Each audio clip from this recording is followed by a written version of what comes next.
Hello everyone and welcome to my kitchen at home, and today I'm going to show you a really simple cupcake, perfect for the summer. We've still got a little bit of it left, and even if you don't want to use this in summer, you can use all kinds of other fruits to make it, and it is my strawberry cheesecake cupcake.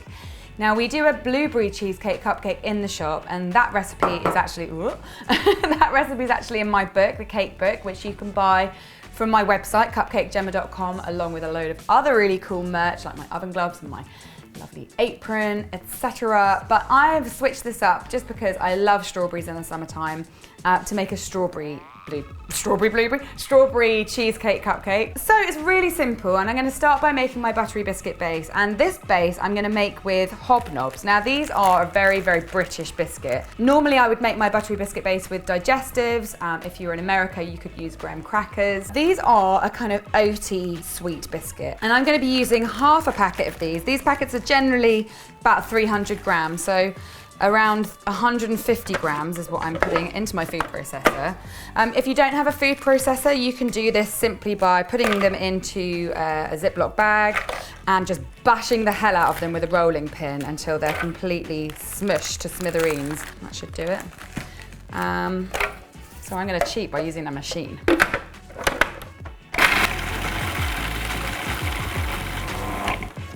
Right, that's perfect. So it's really fine. It's kind of like sand.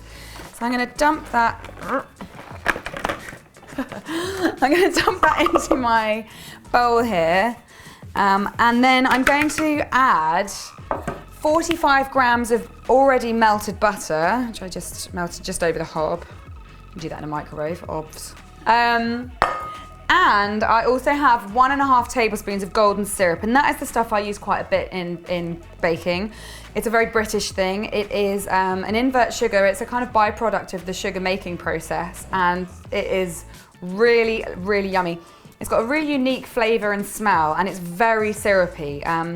Corn syrup, if you're in the States or somewhere else, is an alternative which you could use. Maple syrup and honey are a little bit not only too strong in flavour, but also a little bit runny for this. So do try and get your hands on golden syrup if you can. It comes in tins. If you're overseas, you might find some kind of British website which will ship it to you. It's really good stuff. I used to have it on my porridge when I was a kid, and it is yummy. Anyway, so pop that in. And then you want to mix that really, really thoroughly until it's a kind of wet sand consistency, and if you were to take a handful out and squeeze it, it would kind of hold its shape. So now that is all mixed up really well, I'm now going to put it into my cupcake cases. So I've got my 12-hole tin already lined with paper cases, as usual. And before I start making my batter, I want to put this buttery biscuit base into my cases. So I'm going to put a tablespoon, I'm using my tablespoon measure, I'm going to put a tablespoon into each hole, and then I'll be packing it down super, super firmly. You could use the end of a rolling pin or something similar, just something nice and firm and flat that you can really press down with. And now I'm going to put that to one side and get on with making my cupcake batter. Now this is going to be a simple lemon cupcake. But I'm going to be using a little bit of cream cheese instead of the liquid that I would normally use. Normally when I would make a lemon cake, I would use a mixture of lemon juice and milk. But today I'm going to just use a little bit of cream cheese. So I'm going to start with my butter, and I've got 125 grams of that. It's nice and soft. I also have 125 grams of caster sugar and 125 grams of self-raising flour. I've already sifted that. And then I have 1/4 teaspoon of bicarbonate of soda. And also, I'm just going to go straight in. Let's move you out of the way.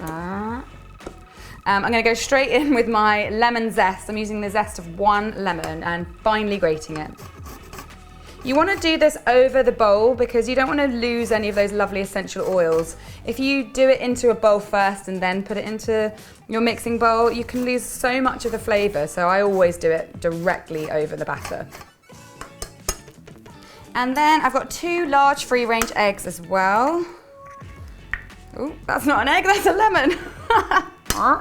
And then just get that beating on a medium speed for about a minute.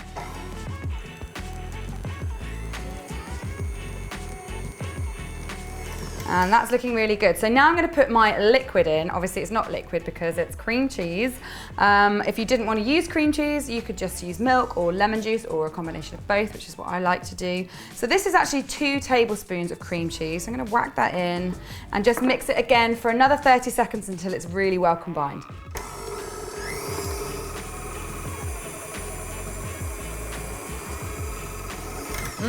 That's looking really good. So now I'm going to put it into my cupcake cases. Now, normally you would put in, let's say 3/4 full of batter, but because we've got a little bit of that space already taken up with the buttery biscuit base, you want to be quite careful about how much you put in because you don't want it to overflow. So, and that might mean you have a tiny bit of batter left over, which is all right. And if you want to go ahead and make more cupcakes, then please do. So I am going to just, I'm still going to be filling it 3/4 full, but remembering that it's a bit less batter because of that small amount of BBB at the bottom. And now these just need to be baked at 170 degrees C for 20 to 22 minutes. Now that my cakes are out of the oven and cooling down, I'm going to make the topping, which is of course going to be cream cheese buttercream. Cream cheese icing. I've done this a few times. I've even done a cream cheese icing masterclass that you can check out. It answers some of your questions about how to get it right. It also shows you a really good recipe for chocolate cream cheese icing if you want to mix things up again. Actually, that's really, really nice. I'm going to start by beating my butter and my cream cheese together. So it's nice and soft, my butter, and I've got 100 grams of that. I've also got my cream cheese. Now I've got 160 grams, and the last time I used cream cheese in something, I got a surprising number of people writing in the comments box, what is cream cheese or what do I need to look out for in the supermarket? And I suppose I just take it for granted that everyone knows what cream cheese is. But if you don't, it is basically, in the supermarket, it might be called a full fat soft cheese. Philadelphia is probably the biggest brand that you will find available in the supermarket, and this works really, really well. If you're going to a supermarket, they might have their own brand and it would be called full fat soft cheese. Always use the full fat one. You could even use mascarpone, and you can even use things like ricotta if you really want to bump up the creamy cheesiness of it all. With cream cheeses like that, or soft cheeses like those, the beginning part might look a little bit strange. So for example, the mascarpone one, it breaks down a little bit when you're whipping the butter and the cream cheese together, and it kind of splits liquid out from the solids, and it's very strange, and you might think, oh no, I'm ruining it, but it's fine. You just keep on going, and when you add the sugar, it's absolutely fine. But Philadelphia is a really good old solid, you know, reliable cream cheese, so you don't have to worry about any of that. But I've got 160 grams of that here, and I'll beat those together for a couple of minutes just to make sure it's really, really well combined and smooth.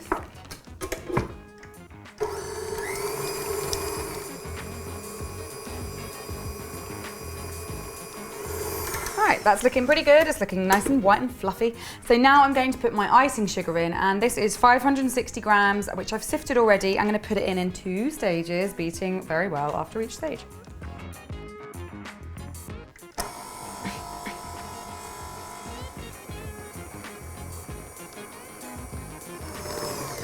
Oh, that looks so yummy. So this is ready. So now I'm gonna just clear the decks a little bit, put this into a airtight container until I'm ready to use it.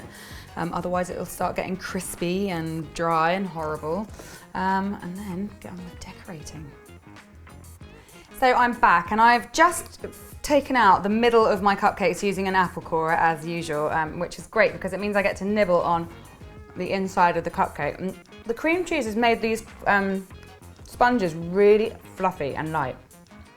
I don't know how it works, it just does. I bet you're wondering, where in this strawberry cheesecake does the strawberry happen?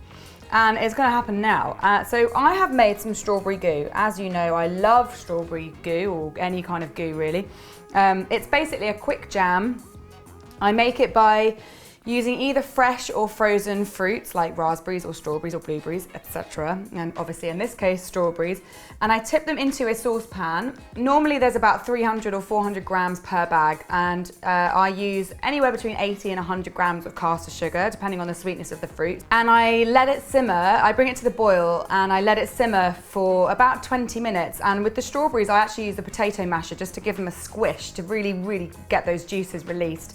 And I let it sit there simmering for about 20 minutes to really reduce and thicken up. And it is this lovely thick consistency, and I just love it. So I'm going to put that into a piping bag so that I can fill my cupcakes. I'm just using a little piping bag here. A lot of you ask me where I get my piping bags from, and I just can't really believe that you haven't found them, because there are so many cake decorating websites online. And shops, but online you can get pretty much everything. So I would just do a search for clear piping bags or non-slip piping bags. A lot of you like my non-slip ones, which are the pink ones. Just, you know, shop around, Google it, guys. We use big suppliers in Crumbs and Doilies, so and I'm not going to tell you where because they only sell really humongous quantities. So the best thing for you to do is just to Google it. There you go. So now I've got it in my piping bag, and snip off the end and get filling.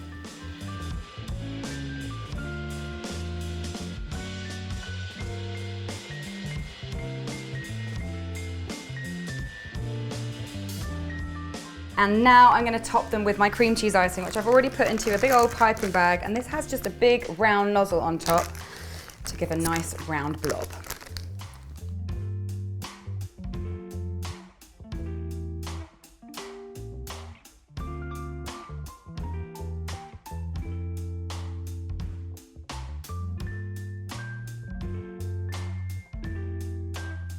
And it's not finished there, because I'm now going to decorate them in the same style that we do our blueberry cheesecake cupcakes in the shop by putting a little blob on top of each cupcake and wiggling it about with a cocktail stick.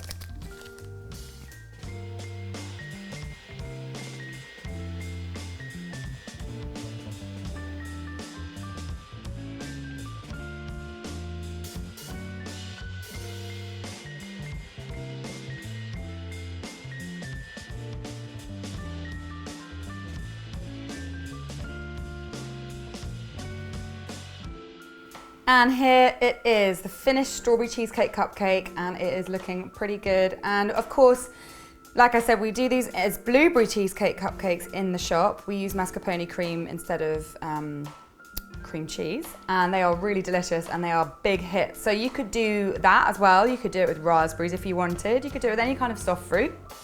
It's up to you. So please give these a go. I will be back next week with another recipe. In the meantime, if you haven't checked out my merch, then please go and check that out at www.crumbsanddoilies.com. There's loads of cool stuff on there, and you can also get my book, which has the recipe for the blueberry cheesecake cupcakes and 49 other recipes, so it's pretty good. You can also buy signed copies. So I'm going to cut into this and have a little bite, so I will see you next week. Until then, happy baking.